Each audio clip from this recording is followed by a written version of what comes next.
Welcome back to SL Chennai Speaks Out. We earlier promised you that we'd go to the students. Well, that's what we're going to do for sure in this very last segment of ours. Let's go to the students here. Now, you've been hearing what's going on in this studio. Would you want to be married? Would you want to get into a relationship? Yes,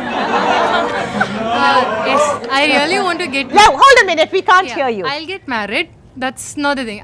My point is, like women were mute all these days. So men did not either even if they oppose or they did not appreciate the, I can't even say appreciate, okay.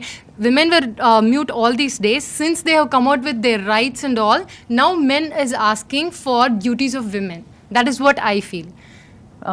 What about a student from that side? Don't read, just tell me what you think. As Sheila has just now pointed out that if at all men has to be really convicted, women has to bring more proofs. So in the sense, like in her talk itself, she was pointing out supporting the women. They are having an unfair advantage over the men. Right. So what happens is like, why can't they take it as an advantage and get their things done? So what happens if a woman is actually beaten by her husband and doesn't have a doctor's certificate? We are talking about proof here. How would that apply then? See, a woman who is beaten up, if she doesn't have a doctor's certificate, as Sheila rightly put it, you go to the police station, prefer a complaint, it's taken as an IPC offence, then assault, simple hurt or grievous hurt, and of course 498 if it is within the domestic relationship. If it is a relationship wait, hold on. as husband and wife, if it is a relationship as husband and wife, otherwise it's going to be simple hurt or grievous hurt.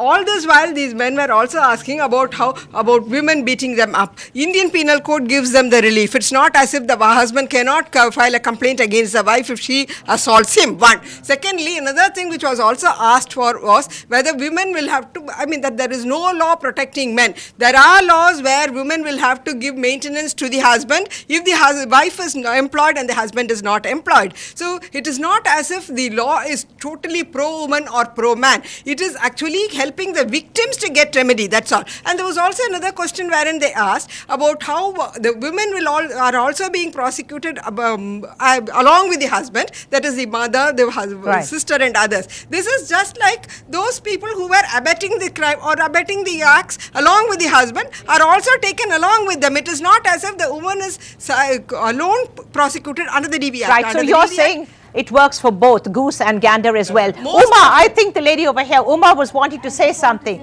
Can you pass her the mic? I just want to say something general. From time immemorial, men have taken advantage over the weakness of women, physical weakness.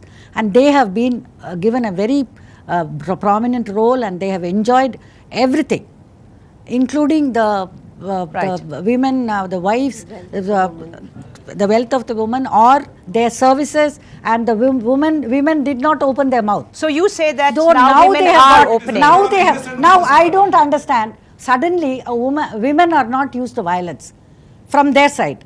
So how suddenly they are saying that they were abroad and then this woman started beating him and all that. Can I have the mic to the lady behind you, unless Uma, it's please. An absolute provocation. Right, the lady behind you. Could you give her the mic, please? For thousands of years, women are suppressed. So just give us a minute. See, Let's I would like have this. to say only one thing. Can you speak louder, ma'am, This please? is an act to protect the dignity of the women. That means mutual respect, caring and sharing on both sides.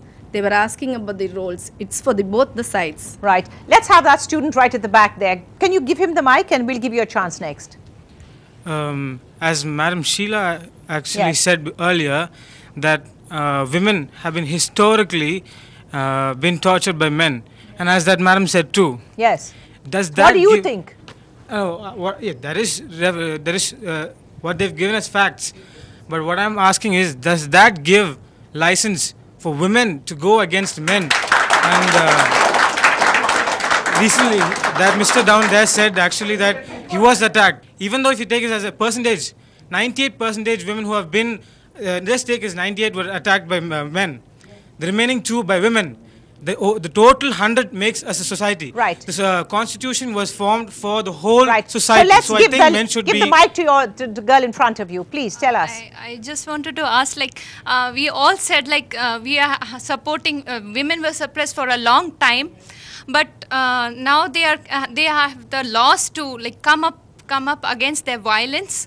But is that a way to like take revenge? But I would also like to support.